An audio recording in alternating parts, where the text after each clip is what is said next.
السلام علیکم ورحمۃ اللہ وبرکاتہ۔ بسم اللہ الرحمن الرحیم۔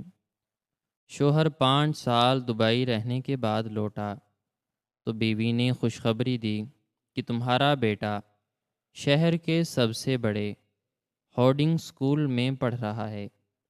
شوہر خوشی خوشی اسکول گیا، مگر وہاں اس نام کا کوئی بچہ نہیں تھا۔ پریشانی کے عالم میں وہ پولیس اسٹیشن گیا۔ جب انسپیکٹر نے اس کے بیٹے کا نام کمپیوٹر سسٹم میں ڈالا اور اسکرین پر جو لرزہ خیز تفصیلات سامنے آئیں، انہیں دیکھ کر شوہر اپنا سر پکڑ کر وہیں بے ہوش ہو گیا، کیونکہ سلمان کی زندگی کے پچھلے 5 سال دبئی کی کڑی اور جلا دینے والی دھوپ میں ایک بھٹی کی طرح سلگتے ہوئے گزر رہے تھے، جہاں اس نے اپنے خون پسینے کی کمائی کا ایک ایک قطرہ صرف اس امید پر بہایا تھا کہ اس کا اکلوتا بیٹا زید اور اس کی بیوی نائلہ اپنے وطن میں ایک پرسکون اور خوشحال زندگی گزار سکیں۔ دبئی کی وہ تپتی ہوئی دوپہریں، جب لوہے اور سیمنٹ کی اونچی عمارتوں پر کام کرتے ہوئے مزدوروں کے جسموں سے پسینے کے چشمے ابلتے تھے، سلمان کے لیے ایک انتہائی کٹھن اور جان لیوا امتحان سے کم نہ تھیں۔ لیکن جب بھی وہ تھکاوٹ سے نڈھال ہو کر گرنے لگتا یا اس کی ہمت جواب دینے لگتی، تو اسے اپنے معصوم بیٹے زید کا وہ مسکراتا ہوا چہرہ یاد آ جاتا، جسے وہ اس وقت چھوڑ کر پردیس روانہ ہوا تھا، جب وہ محض 6 ماہ کا ایک ننھا سا اور کمزور سا پھول تھا۔ سلمان دن رات ایک کر کے اوور ٹائم لگاتا، کم سے کم خرچ کرتا اور اپنی تمام تر کمائی ہر مہینے باقاعدگی سے نائلہ کو بھیجتا رہتا، تاکہ وہ زید کی پرورش میں کسی قسم کی کمی نہ آنے دے۔ اس نے خود کو ایک چھوٹے سے اور حبس زدہ کمرے میں قید کر رکھا تھا، جہاں 8 دیگر مزدور بھی اس کے ساتھ سخت فرش پر سوتے تھے۔ ان کے پاس نہ کوئی آرام دہ بستر تھا اور نہ ہی کوئی پرتعیش سہولت، لیکن سلمان کی آنکھوں میں ہمیشہ ایک ہی خوبصورت خواب بستا تھا کہ جب وہ واپس جائے گا تو اس کا بیٹا دوڑ کر اس کی ٹانگوں سے لپٹ جائے گا اور وہ اسے اپنے مضبوط کندھوں پر بٹھا کر پورے شہر کی سیر کروائے گا۔ وہ بازاروں سے گزرتے ہوئے کھلونوں کی دکانوں پر رک جاتا اور اپنے خون پسینے کی کمائی سے زید کے لیے نت نئی گاڑیاں اور بولنے والے کھلونے خریدتا۔ وقت گزرنے کے ساتھ ساتھ نائلہ اسے ٹیلی فون پر بتاتی رہتی تھی کہ زید اب بہت بڑا ہو رہا ہے، وہ اپنے پیروں پر چلنے لگا ہے، اس نے بولنا شروع کر دیا ہے اور وہ ہر وقت اپنے بابا کو یاد کرتا ہے۔ سلمان ان باتوں کو سن کر اپنے تھکے ہوئے اور نڈھال وجود میں ایک نئی اور طاقتور توانائی محسوس کرتا۔ وہ اپنی بھوک اور پیاس بھول کر مزید محنت میں لگ جاتا۔ آج پورے 5 سال کی طویل اور صبر آزما مشقت کے بعد سلمان کی پردیس کی وہ کٹھن زندگی اپنے اختتام کو پہنچی تھی اور وہ اپنے وطن واپس لوٹ رہا تھا۔ ہوائی جہاز کی کھڑکی سے نیچے اپنے شہر کی جانی پہچانی روشنیاں اور سڑکیں دیکھتے ہوئے اس کی آنکھوں سے خوشی اور تشکر کے بے تحاشا آنسو بہہ رہے تھے۔ اس کے سامان میں اس کے اپنے استعمال کے لیے کوئی ایک چیز بھی نہیں تھی، بلکہ اس کے دونوں بڑے اور بھاری بیگ زید کے لیے لائے گئے مہنگے ترین کھلونوں، رنگ برنگے اور خوبصورت کپڑوں، چھوٹی سی چمکدار گھڑی اور نائلہ کے لیے خریدے گئے سونے کے قیمتی زیورات سے بھرے ہوئے تھے۔ ہوائی اڈے سے باہر نکلتے ہی اس نے ایک گاڑی کرائے پر لی اور بے تابی سے اپنے گھر کی طرف روانہ ہو گیا۔ شہر کی سڑکیں اسے جانی پہچانی لگ رہی تھیں، لیکن اس کے دل کی دھڑکنیں اس قدر تیز اور بے قابو تھیں کہ اسے محسوس ہو رہا تھا جیسے اس کا دل پسلیوں کے پنجرے کو توڑ کر باہر آ جائے گا۔ محلے کی ان پرانی اور تنگ گلیوں میں داخل ہوتے ہی جب اس نے دور سے اپنے گھر کو دیکھا تو وہ مکمل طور پر حیران اور ششدر رہ گیا۔ اس کا کچا پکا سا اور خستہ حال گھر اب ایک انتہائی شاندار اور پختہ عمارت میں تبدیل ہو چکا تھا، جس کے باہر ایک بڑا اور خوبصورت لوہے کا دیدہ زیب دروازہ لگا ہوا تھا اور بیرونی دیواروں پر قیمتی پتھر کا کام کیا گیا تھا۔ سلمان کو دلی خوشی اور بے پناہ فخر محسوس ہوا کہ اس کی بھیجی گئی محنت کی حلال کمائی سے نائلہ نے ان کے غریب خانے کو اتنا خوبصورت اور عالی شان بنا لیا ہے۔ گاڑی سے اتر کر اس نے اپنا بھاری سامان اتارا اور کانپتے اور بے قرار ہاتھوں سے دروازے پر دستک دی۔ اس کی سانسیں سینے میں اٹک کر رہ گئی تھیں اور وہ تصور کر رہا تھا کہ ابھی دروازہ کھلے گا اور ایک 5 سال کا خوبصورت بچہ دوڑتا ہوا آ کر اس سے لپٹ جائے گا۔ کچھ ہی دیر بعد دروازہ کھلا اور سامنے نائلہ کھڑی تھی۔ وہ انتہائی قیمتی اور ریشمی لباس میں ملبوس تھی۔ اس کے گلے میں بھاری زیورات چمک رہے تھے اور اس نے چہرے پر بہت زیادہ اور گہرا بناؤ سنگھار کر رکھا تھا۔ اس کی ظاہری حالت کسی غریب مزدور کی بیوی جیسی بالکل نہیں تھی، بلکہ وہ کسی بہت بڑے نواب کی بیگم لگ رہی تھی۔ سلمان اسے اس قدر سجا سنورا دیکھ کر خوشی سے نہال ہو گیا اور اسے سلام کر کے بے تابی سے اندر داخل ہو گیا۔ گھر کا اندرونی منظر بھی باہر کی طرح انتہائی شاندار اور ہوش ربا تھا۔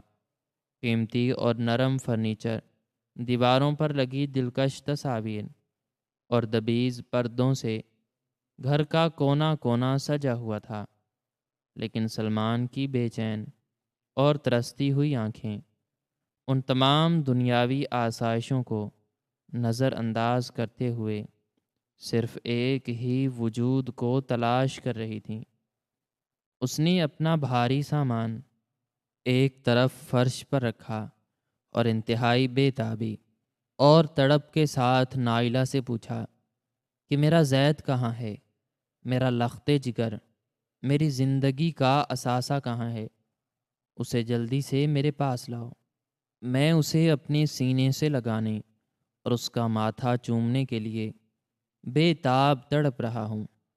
میں نے 5 سال اس لمحے کے لیے اپنی نیندیں اور اپنا سکون قربان کیا ہے۔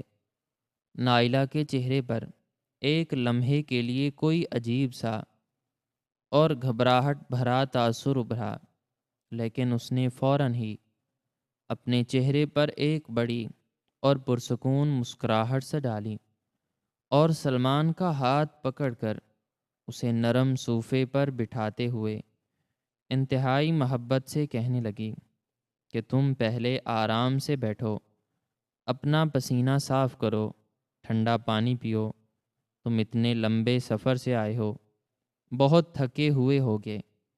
سلمان نے پانی کا گلاس ایک ہی گھونٹ میں خالی کیا اور دوبارہ بچوں کی طرح ضد کرنے لگا کہ وہ پہلے اپنے بیٹے سے گلے ملے گا اور اس کے بعد ہی کوئی اور بات کرے گا۔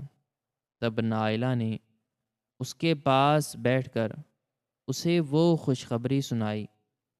نائلہ نے انتہائی فخر اور اطمینان بھرے لہجے میں سلمان کی آنکھوں میں آنکھیں ڈال کر بتایا کہ تمہارا بیٹا اب بہت بڑا اور انتہائی سمجھدار ہو گیا ہے، اور میں دل سے چاہتی تھی کہ اس کی پرورش اور اعلیٰ تعلیم میں کوئی ادنا سی بھی کمی نہ رہے۔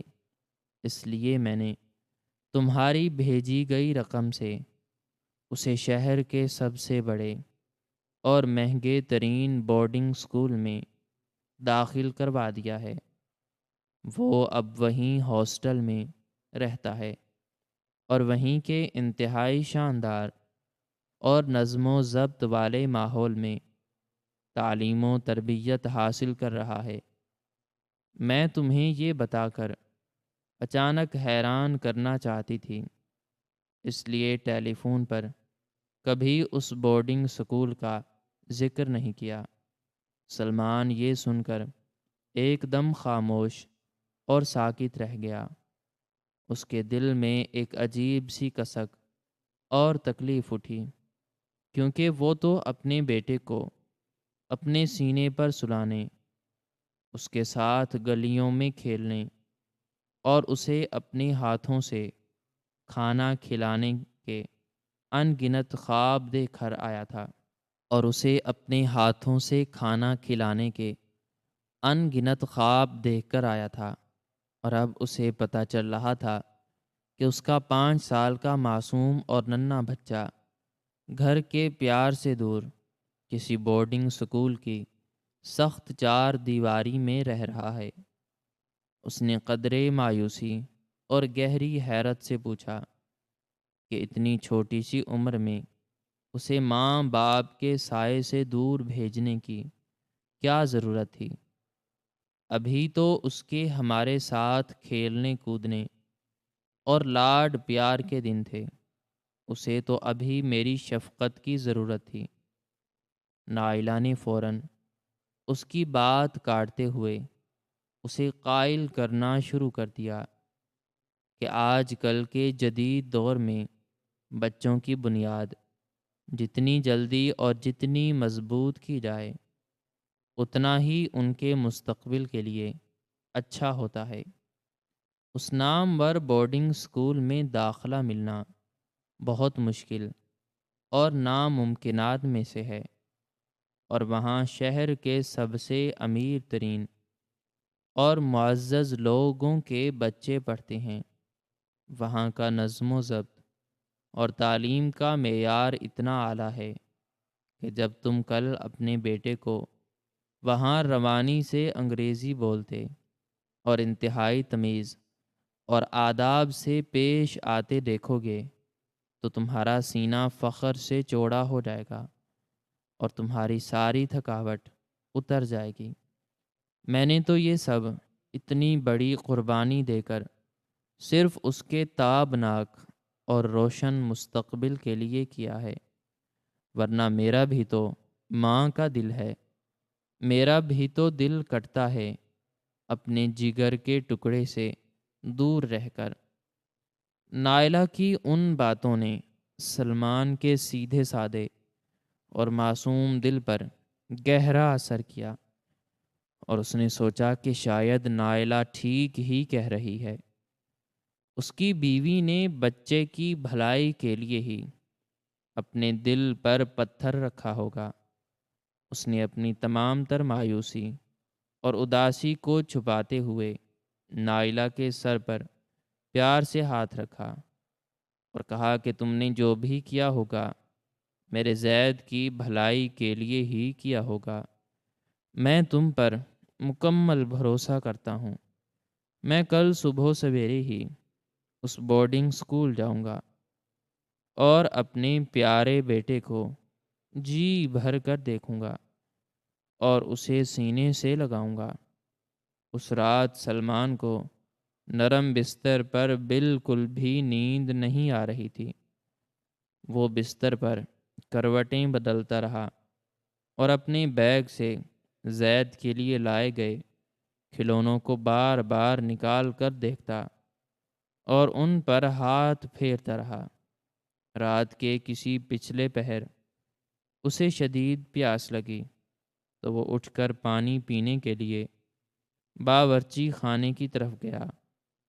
پانی پیتے ہوئے کھڑکی سے اس کی نظر گھر کے پچھلے صحن پر پڑی تو اسے وہاں کا تاریک منظر کچھ عجیب اور پراسرار سا لگا۔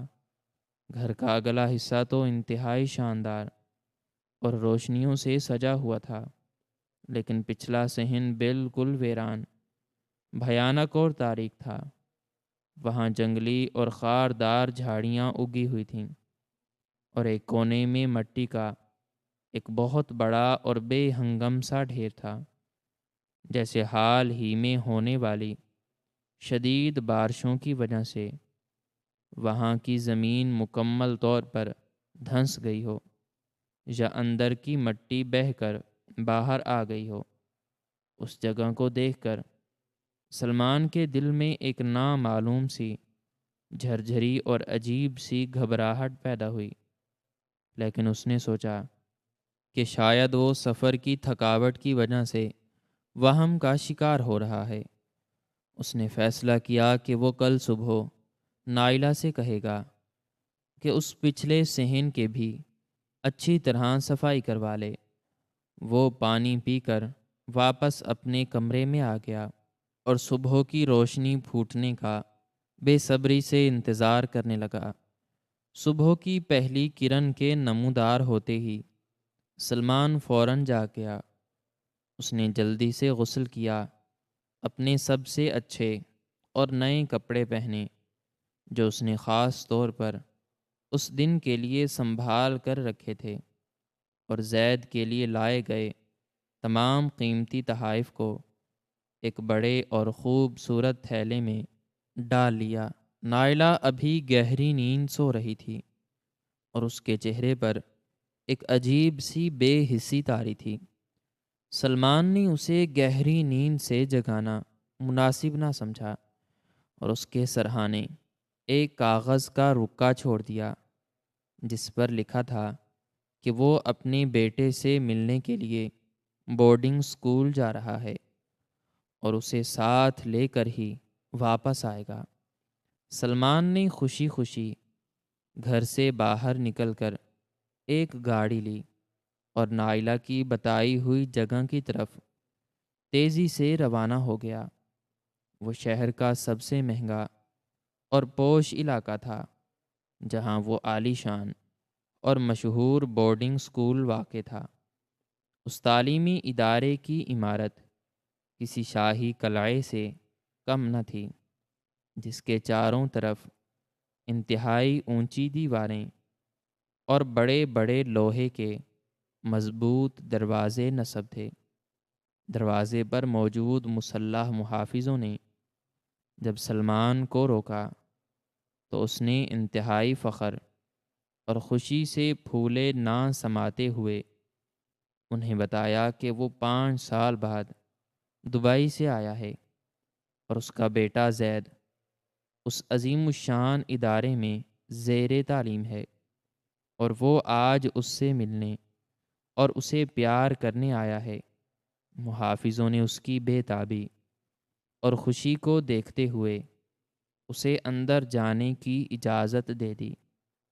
اندر کا مسحور کن منظر دیکھ کر سلمان کی آنکھیں کھلی کی کھلی رہ گئیں۔ سبزے کے وسیع اور خوبصورت میدان، کھیل کود کی شاندار اور جدید جگہیں اور اونچی پختہ عمارتیں دیکھ کر اسے لگا کہ نائلہ نے واقعی اس کے بیٹے کو زمین پر موجود کسی جنت میں داخل کروا دیا ہے۔ وہ خوشی خوشی چلتا ہوا استقبالیہ کے بڑے اور شیشے سے بنے ہوئے کمرے میں داخل ہوا، جہاں ایک خوش لباس شخص میز کے پیچھے بیٹھا تھا۔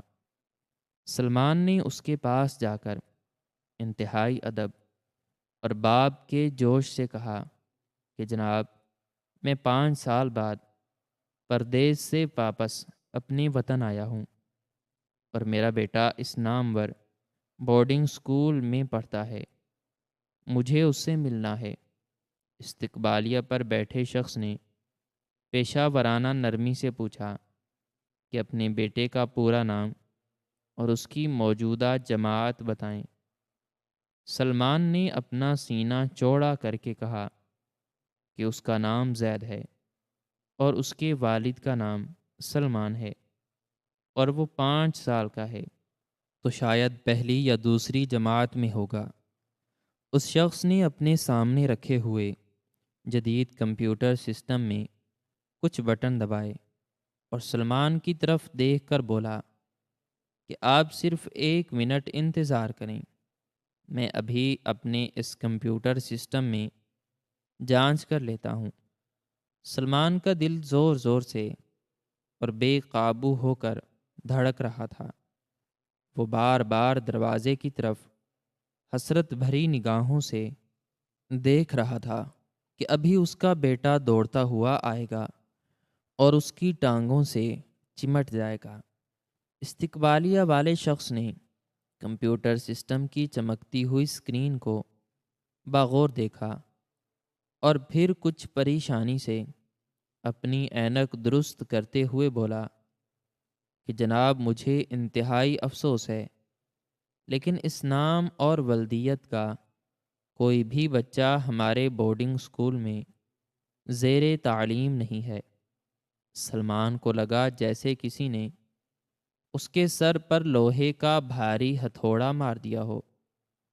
اس نے بے یقینی اور گھبراہٹ سے کہا کہ آپ شاید ٹھیک سے نہیں دیکھ رہے۔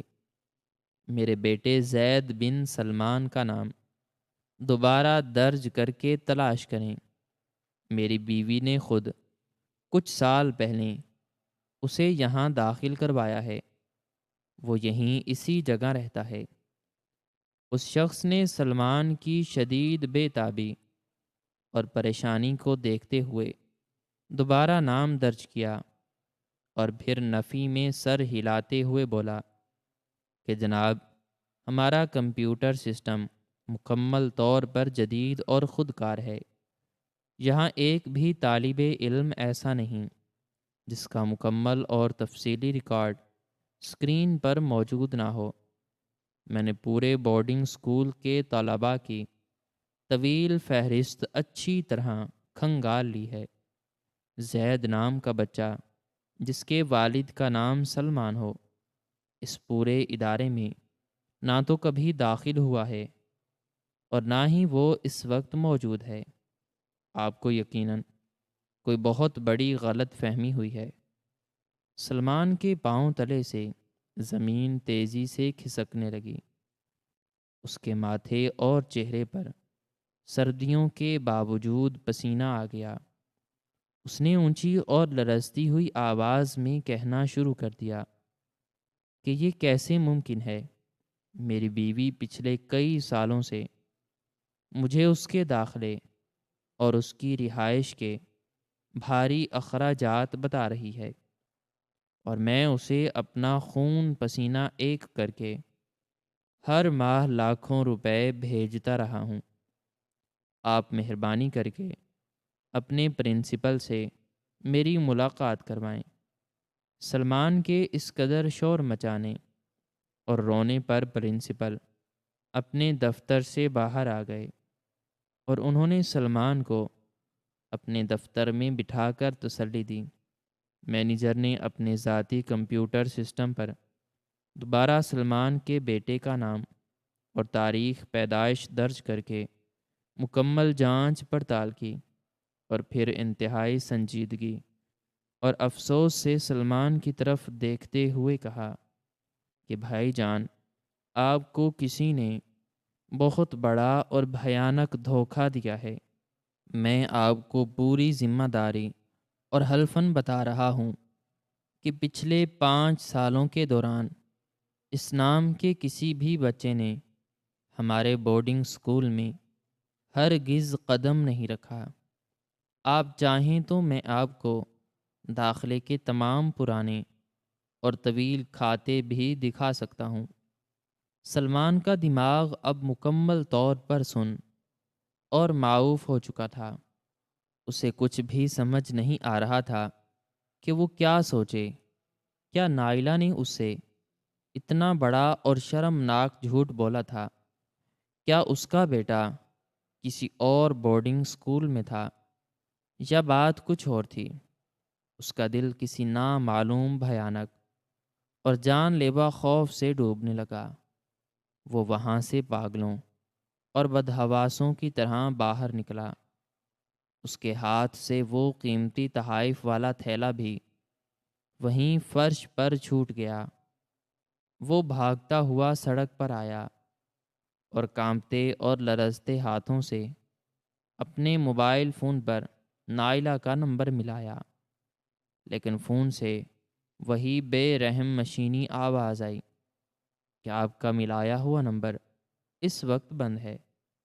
سلمان کی گھبراہٹ اور پریشانی اب ایک شدید اور پاگل کر دینے والی وحشت میں بدل چکی تھی۔ اس نے ایک تیز رفتار گاڑی روکی اور ڈرائیور کو جلدی سے اپنے گھر چلنے کا حکم دیا۔ راستے بھر وہ رو رو کر دعائیں مانگتا رہا کہ یا اللہ سب ٹھیک ہو، میری دنیا نہ اجڑے۔ شاید نائلہ سے بورڈنگ سکول کا نام بتانے میں کوئی غلطی ہو گئی ہو، یا کوئی اور چھوٹی موٹی بات ہو۔ وہ بس اپنے اکلوتے بیٹے کی خیریت اور اس کی ایک جھلک چاہتا تھا۔ جب وہ اپنے گھر کے محلے میں پہنچا اور اپنی گلی میں داخل ہوا تو دور سے ہی اسے اپنے گھر کا وہ بڑا سا لوہے کا دروازہ مکمل طور پر بند نظر آیا۔ وہ گاڑی سے اترا اور دیوانہ وار دوڑتا ہوا دروازے تک پہنچا۔ دروازے پر ایک بہت بڑا اور بھاری تالا لٹک رہا تھا۔ سلمان نے دروازے کو زور زور سے پیٹنا شروع کر دیا اور نائلہ کو اونچی اونچی آوازیں دینے لگا، لیکن اندر سے موت جیسی بھیانک اور پر اسرار خاموشی چھائی ہوئی تھی۔ سلمان کا یہ دردناک شور سن کر پڑوس والے گھر کا دروازہ کھلا اور ایک بزرگ باہر نکل کر آئے۔ انہوں نے سلمان کو پہچانتے ہوئے انتہائی حیرت سے کہا کہ ارے سلمان بیٹا، تم کب واپس آئے؟ تم تو اپنے ہی گھر کا دروازہ توڑنے لگے ہو۔ سلمان نے روتے ہوئے ان بزرگ کے دونوں ہاتھ پکڑ لیے اور گڑ گڑاتے ہوئے بولا کہ چچا، میری بیوی نائلہ کہاں ہے؟ اور میرا بیٹا زید کہاں ہے؟ اس کا بورڈنگ سکول کون سا ہے؟ بزرگ نے حیرانی اور شدید پریشانی سے سلمان کی طرف دیکھا اور بولے کہ بیٹا، میں تو کچھ زیادہ نہیں جانتا، بس اتنا پتہ ہے کہ آج صبح فجر کے فوراً بعد تمہاری بیوی نے ایک بڑی سی گاڑی منگوائی تھی اور اس میں اپنا سارا قیمتی سامان اور بڑے بڑے بیگ رکھ کر انتہائی عجلت اور گھبراہٹ میں کہیں چلی گئی ہے۔ میں نے پوچھا بھی تھا کہ اتنی صبح کہاں جا رہی ہو، تو اس نے کہا کہ تم واپس آ گئے ہو اور تم دونوں کسی دور کے رشتے دار کی طرف جا رہے ہو۔ اور رہی بات تمہارے بیٹے زید کی، تو بیٹا ہم نے تو پچھلے 3-4 سالوں سے اس معصوم کی شکل ہی نہیں دیکھی۔ نائلہ نے ہمیں تو یہی بتایا تھا کہ وہ اسے کسی دور کے شہر میں اپنے والدین کے پاس چھوڑ آئی ہے تاکہ وہ وہیں تعلیم حاصل کرے۔ یہ سنتے ہی سلمان کے ہوش مکمل طور پر اڑ گئے اور اس کے دماغ میں دھماکے ہونے لگے۔ اس کی بیوی اسے بورڈنگ سکول کا کہتی رہی، پڑوسیوں کو اپنے والدین کے گھر کا کہتی رہی، اور اب وہ اس کا سارا سامان اور دولت لے کر پر اسرار طور پر غائب ہو چکی تھی۔ سلمان کا دل خوف اور صدمے سے پھٹنے لگا۔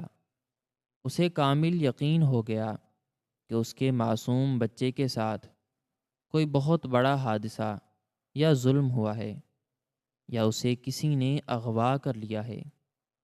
وہ وہیں کچی زمین پر بیٹھ کر دھاڑیں مار مار کر رونے لگا۔ اس کے ذہن میں ہزاروں وسوسیں اور ڈراؤنے خیالات جنم لینے لگے۔ اس نے فیصلہ کیا کہ وہ اب سیدھا قانون کے محافظوں اور پولیس کے پاس جائے گا۔ وہ اسی دیوانگی اور وحشت کی حالت میں اٹھا اور محلے کی سڑک پر دوڑتا ہوا قریب ترین تھانے کی طرف بھاگنے لگا۔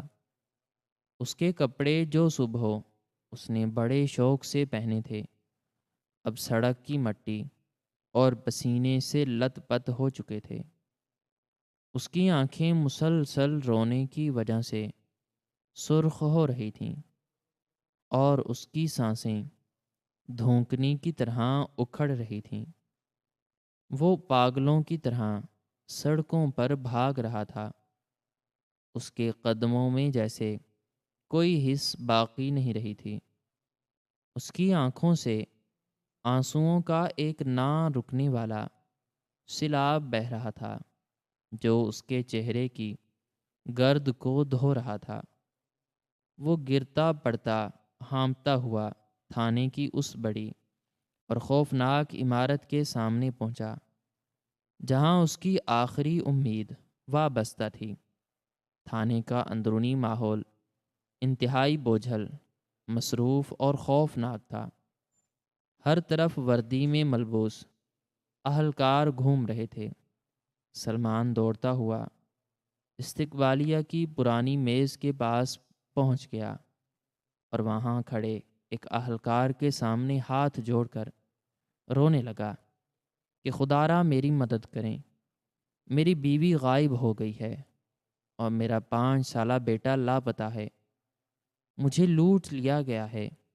اہلکار نے اس کی بدحواسی اور دیوانگی کو دیکھتے ہوئے اسے پانی کا ایک گلاس دیا، اور پھر اسے ایک بڑے سے اور قدرے تاریک کمرے کی طرف لے جایا گیا، جہاں ایک انتہائی رعبدار اور تجربہ کار انسپکٹر اپنی کرسی پر بیٹھا کچھ پرانی فائلوں کا بغور مطالعہ کر رہا تھا۔ انسپکٹر نے سلمان کی خستہ حالی اور اس کے چہرے پر بہتے ہوئے آنسوؤں کو دیکھ کر اسے سامنے رکھی لکڑی کی کرسی پر بیٹھنے کا اشارہ کیا، اور انتہائی سنجیدہ اور تفتیشی لہجے میں پوچھا کہ کیا مسئلہ ہے بھائی؟ کیوں اس قدر بدحواس ہو رہے ہو؟ پوری بات تفصیل اور ہوش سے بتاؤ۔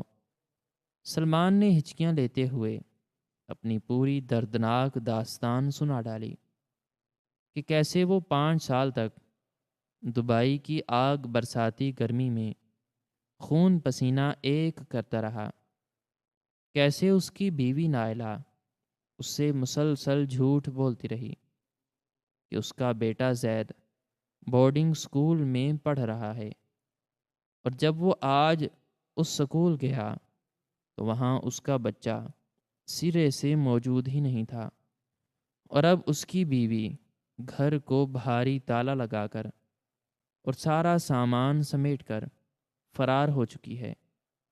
سلمان نے انسپکٹر کے سامنے اپنے دونوں ہاتھ جوڑ کر منت کی کہ صاحب میں آپ کے پاؤں پڑتا ہوں، آپ جو کہیں گے میں کروں گا، بس میرے بچے کو ڈھونڈ دیں۔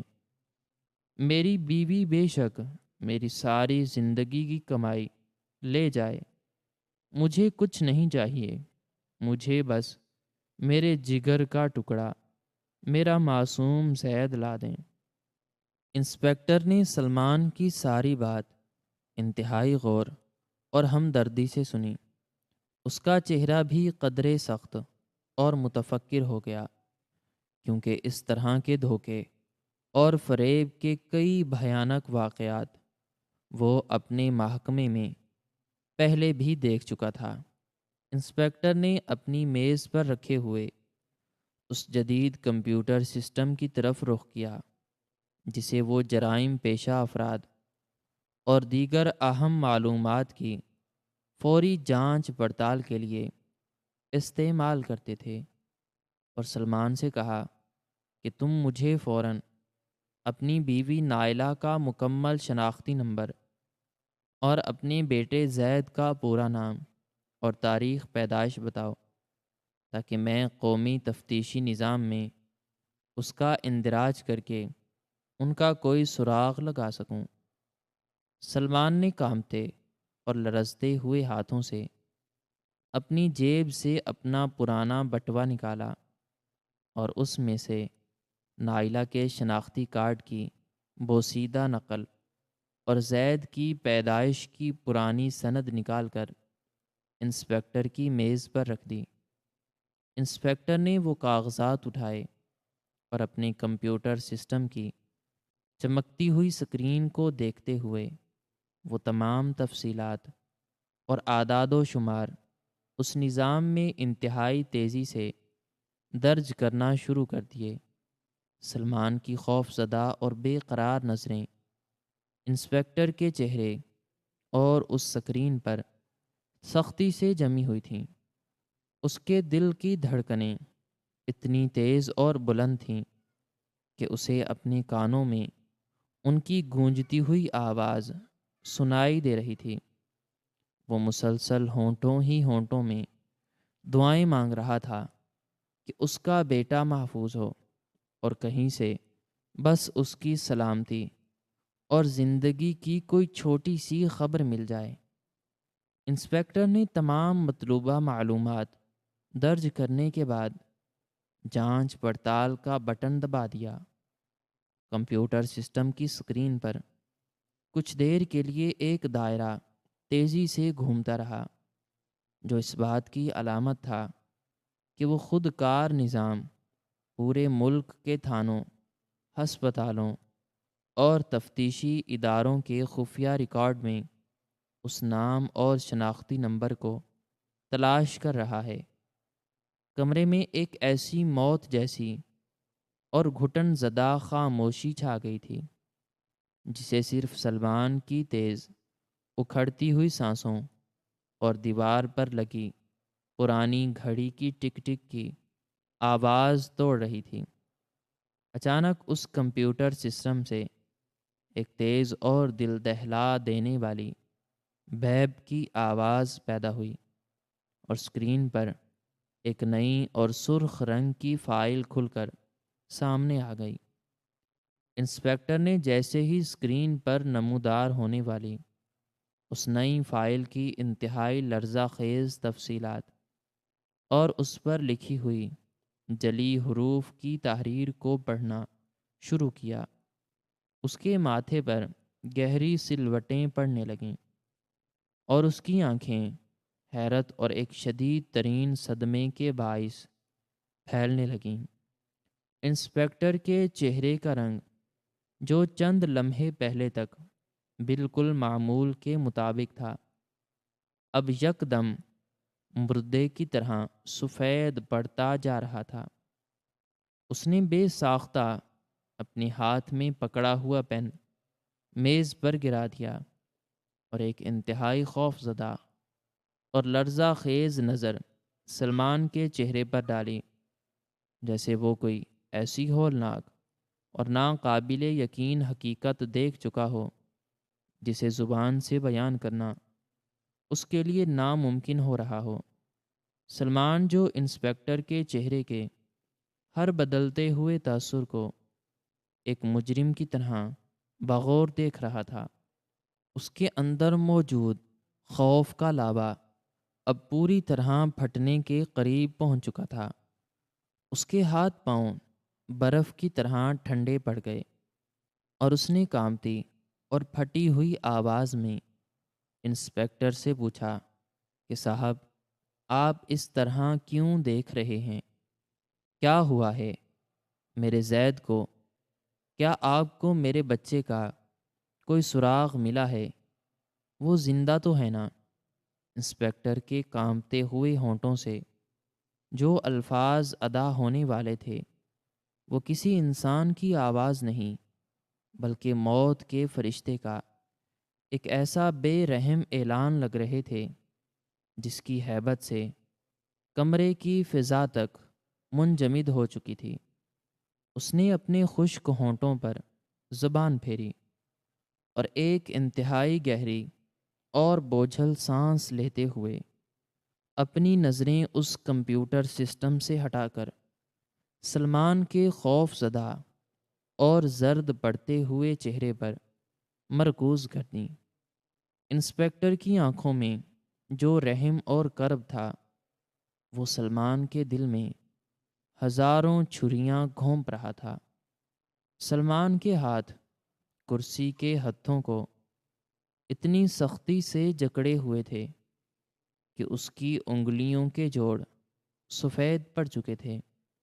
اس کا پورا وجود ایک کٹے ہوئے درخت کی طرح کانپ رہا تھا، اور وہ بس ایک جملے کا منتظر تھا جو اس کے بیٹے کی سلامتی کی خبر دے۔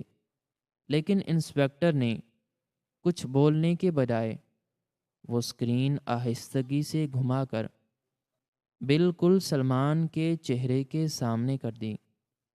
سلمان کی دھندلائی اور آنسوؤں سے بھری ہوئی آنکھوں نے جب اس چمکتی ہوئی سکرین پر ابھرنے والی تصویروں اور سرخ رنگ سے لکھی ہوئی اس انتہائی سنگین اور دلخراش تفتیشی فائل کو دیکھا تو اس کے دماغ کی رگیں تن گئیں۔ اسکرین کے بالکل اوپری حصے پر ایک معصوم اور ہنستے مسکراتے ہوئے بچے کی پرانی تصویر تھی، جسے دیکھ کر سلمان کے لبوں سے بے ساختہ ایک سسکی نکل گئی، کیونکہ وہ اس کا اپنا خون، اس کا لخت جگر، اس کا پیارا بیٹا زید تھا، جس کی تصویر کو وہ پچھلے 5 سالوں سے اپنے پردیس کے اس حبس زدہ اور تاریک کمرے میں سینے سے لگا کر سوتا تھا۔ مگر اس تصویر کے بالکل نیچے جو انتہائی لرزہ خیز اور وحشت ناک تفصیلات درج تھیں اور جو بھیانک مناظر وہاں موجود تھے، وہ کسی بھی انسان کا کلیجہ پھاڑنے کے لیے کافی تھے۔ انسپکٹر نے انتہائی دکھ بھری اور دھیمی آواز میں بولنا شروع کیا کہ سلمان بھائی، خدا کے لیے اپنے دل کو مضبوط رکھنا، کیونکہ جو بھیانک اور خون ریز سچائی اس سکرین پر موجود ہے، وہ تمہاری دنیا کو ہمیشہ کے لیے تاریک کر دے گی۔ انسپکٹر نے بتایا کہ تم جس بورڈنگ سکول کی بات کر رہے ہو، وہ ایک سراب تھا، ایک ایسا جھوٹا جال تھا جو تمہاری ظالم بیوی نے تمہاری آنکھوں پر ڈال رکھا تھا۔ تمہارا بیٹا پچھلے 5 سالوں میں ایک دن کے لیے بھی کسی تعلیمی ادارے میں نہیں گیا، بلکہ وہ تو پچھلے 3 سالوں سے اس دنیا میں ہی موجود نہیں ہے۔ یہ سنتے ہی سلمان کے کانوں میں جیسے کسی نے پگھلا ہوا سیسا انڈیل دیا ہو۔ اس کے حلق سے ایک عجیب سی گھٹی ہوئی آواز نکلی، اور اس نے بے یقینی سے اپنا سر نفی میں ہلانا شروع کر دیا۔ وہ ٹوٹے پھوٹے الفاظ میں کہنے لگا کہ نہیں صاحب، آپ جھوٹ بول رہے ہیں۔ میری نائلہ مجھ سے روز اس کی باتیں کرتی تھی۔ وہ مجھے بتاتی تھی کہ زید اب انگریزی بولتا ہے۔ وہ تو کل رات ہی مجھے اس کے مستقبل کے خواب دکھا رہی تھی۔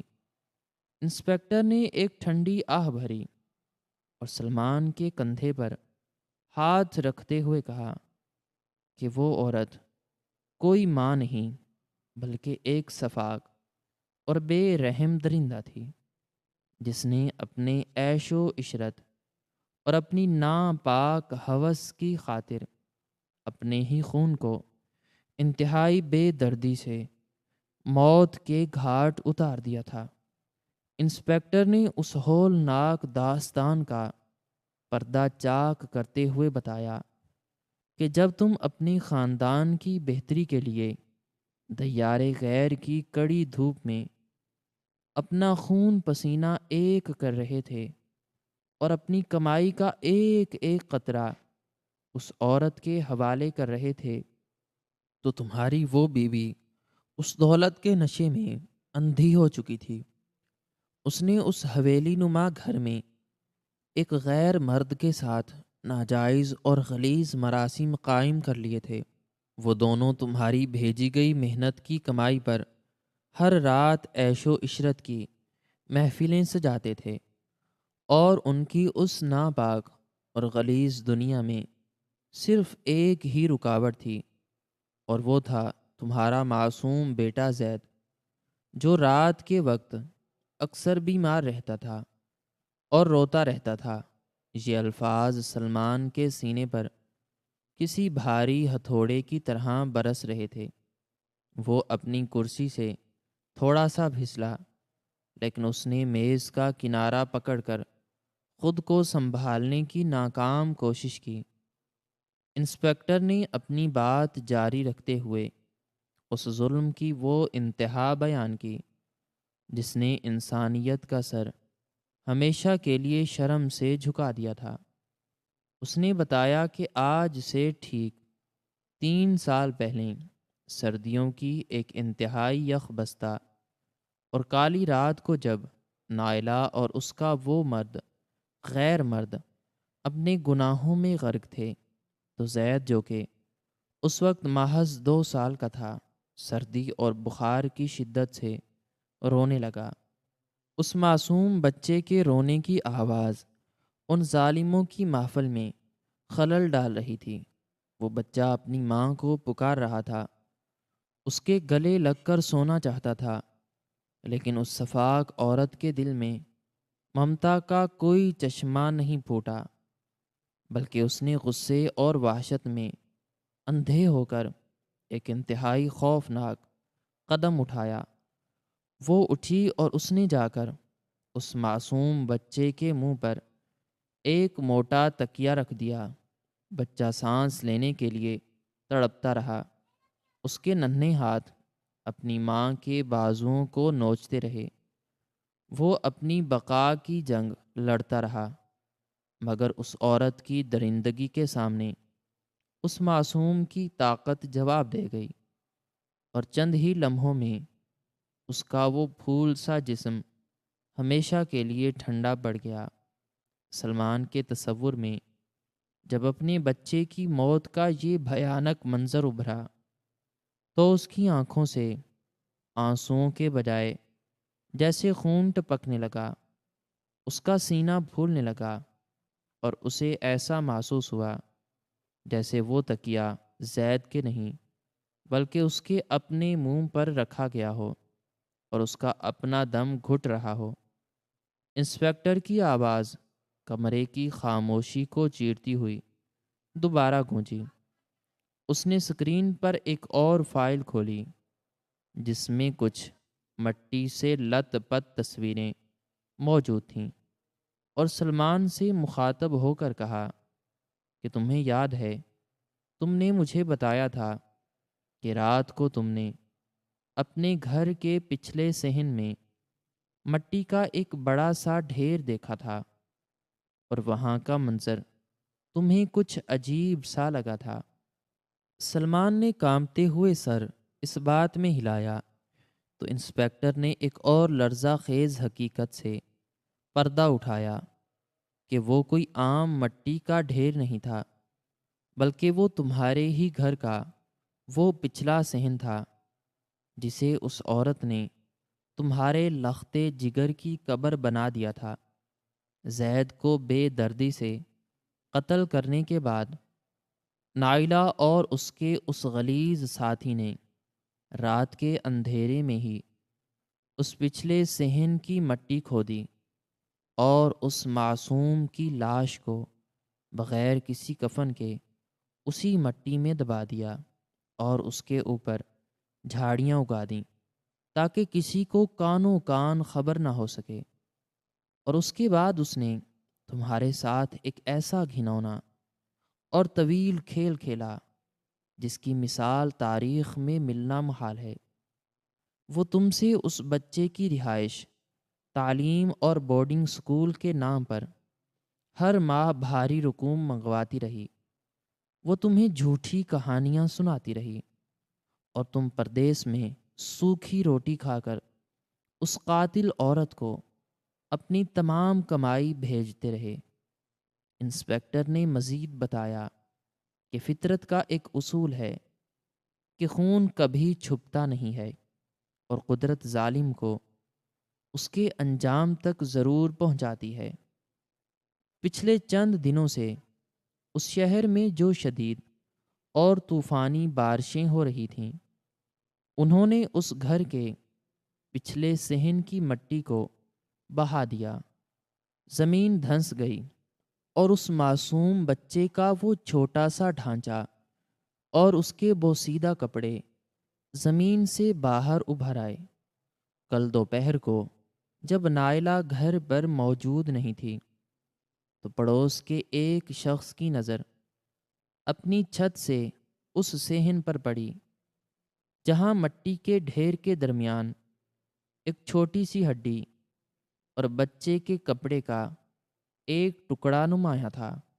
اس نے فوراً پولیس کو اطلاع دی۔ ہماری تفتیشی ٹیم نے موقع پر پہنچ کر جب اس جگہ کی کھدائی کی تو وہاں سے ایک چھوٹے بچے کا مکمل ڈھانچہ برآمد ہوا جس کے گلے کی ہڈی ٹوٹی ہوئی تھی۔ ہم نے فوری طور پر اس گھر کی تلاشی لی اور نائلہ کے کمرے سے اس کا وہ خفیہ موبائل فون برآمد کیا جس میں اس کے تمام گناہوں، اس قتل کی منصوبہ بندی اور اس غیر مرد کے ساتھ ہونے والی تمام گفتگو کا مکمل ریکارڈ موجود تھا۔ نائلہ کل شام جب گھر واپس آئی تو اسے محلے والوں سے اس کارروائی کا علم ہو گیا۔ وہ جانتی تھی کہ اب اس کا پردہ فاش ہو چکا ہے، اس لیے وہ صبح سویرے ہی فرار ہو گئی۔ یہ سب کچھ سنتے ہوئے سلمان کے وجود کی ہر اکائی بکھر چکی تھی۔ اس کے ذہن میں وہ تمام مناظر ایک تیز آندھی کی طرح گھوم رہے تھے۔ اس کی نگاہیں ایک بار پھر اس کمپیوٹر سسٹم کی سکرین پر گئیں جہاں اب اس چھوٹے سے اور مٹی میں اٹے ہوئے ڈھانچے کی تصویر موجود تھی، اور اس ڈھانچے کے ساتھ مٹی میں دبا ہوا وہ ایک چھوٹا سا کھلونے والا جہاز بھی نظر آ رہا تھا جو سلمان نے دیارے غیر جانے سے پہلے اپنے ہاتھوں سے 6 ماہ کے زید کو لا کر دیا تھا۔ اس کھلونے کو اس بوسیدہ اور مٹی سے بھرے ہوئے ڈھانچے کے پاس دیکھ کر سلمان کے دل کا وہ آخری بند بھی ٹوٹ گیا جو اس کی عقل اور حواس کو قائم رکھے ہوئے تھا۔ اس کا سینہ پھٹنے لگا۔ اس نے اپنے دونوں ہاتھ اپنے سر پر رکھے اور اس کے حلق سے ایک ایسی دل دوز، کربناک اور خوفناک چیخ نکلی جس نے تھانے کے در و دیوار کو ہلا کر رکھ دیا۔ اس کی آنکھوں کے سامنے اندھیرا چھانے لگا۔ اس کا دماغ اس قدر بھیانک اور ناقابل برداشت صدمے کو سہنے سے مکمل طور پر انکاری ہو چکا تھا۔ اسکرین پر موجود وہ مٹی میں لت پت ڈھانچہ اب اس کی آنکھوں میں گھومنے لگا۔ اس نے اپنے بالوں کو پوری طاقت سے نوچا اور اس کے منہ سے صرف ایک ہی لفظ زید نکلا۔ اس کے بعد اسے کچھ ہوش نہ رہا۔ اس کے جسم نے اس کا ساتھ چھوڑ دیا اور وہ ایک کٹے ہوئے درخت کی مانند اپنا سر پکڑ کر وہیں اس تھانے کے سرد فرش پر بے ہوش ہو کر گر پڑا، اور اس کے ساتھ ہی اس کی وہ تمام امیدیں اور خواب بھی اسی فرش پر بکھر گئے جنہیں وہ 5 سال تک اپنے خون سے سینچتا رہا تھا۔ سلمان اور نائلہ کی دردناک کہانی سے ہمیں یہ سبق ملتا ہے کہ اندھا اعتماد اور حد سے بڑھی حرص انسان کو کس قدر خوفناک انجام تک پہنچا سکتی ہے۔ دولت کی ہوس اور دنیاوی عیش و عشرت انسان کی عقل پر ایسا پردہ ڈال دیتی ہے کہ وہ خونی رشتوں اور ممتا جیسے پاکیزہ جذبے کا بھی گلا گھونٹ دیتا ہے۔ نائلہ کے کردار سے یہ بات واضح ہوتی ہے کہ جب انسان نفس کا غلام بن جاتا ہے تو وہ کسی بھی سفاکیت کی حد تک گر سکتا ہے اور ایک معصوم جان کو مٹی میں دبا کر بھی پرسکون رہنے کا ناٹک کر سکتا ہے۔ دوسری جانب سلمان کا کردار ہمیں سکھاتا ہے کہ اپنوں پر بھروسہ ضرور کرنا چاہیے، لیکن یہ بھروسہ اتنا اندھا نہیں ہونا چاہیے کہ حقیقت سے رابطہ کٹ جائے۔ دولت کمانے کی دھن میں انسان بعض اوقات اپنے پیاروں کے اعمال سے مکمل غافل ہو جاتا ہے، جس کا خمیازہ اسے پوری زندگی کی بربادی کی صورت میں بھگتنا پڑتا ہے۔ اس کہانی کا سب سے بڑا سبق قدرت کا وہ اٹل قانون ہے جو ثابت کرتا ہے کہ ظلم اور خون کبھی چھپائے نہیں چھپتے۔ مجرم چاہے جتنا بھی شاطر ہو اور گناہوں پر مٹی کی کتنی ہی تہیں کیوں نہ چڑھا دے، قدرت کی بارشیں ایک نہ ایک دن ان گناہوں کو بے نقاب کر کے ہی دم لیتی ہیں۔ جھوٹ کی بنیاد پر کھڑی عمارت انجام کارے زمین بوس ہو جاتی ہے، اور لالچ کا صلہ ذلت، رسوائی اور کبھی نہ ختم ہونے والے پچھتاوے کے سوا کچھ نہیں ہوتا۔ اس لیے انسان کو ہمیشہ اپنے اعمال پر نظر رکھنی چاہیے اور دنیاوی ہرس میں پڑ کر اپنی انسانیت کو داؤ پر نہیں لگانا چاہیے، کیونکہ فطرت کا انصاف کڑا اور ظالم کو جڑ سے اکھاڑ پھینکنے والا ہوتا ہے۔ ناظرین، ہماری آج کی سٹوری آپ کو کیسی لگی؟ کمنٹ سیکشن میں اپنی رائے کا اظہار ضرور کریں، اور مزید اس طرح کی ویڈیوز دیکھنے کے لیے ویڈیو کو لائک کریں، شیئر کریں اور چینل کو سبسکرائب کرنا نہ بھولیں۔ ملتے ہیں نیکسٹ ویڈیو میں۔ شکریہ۔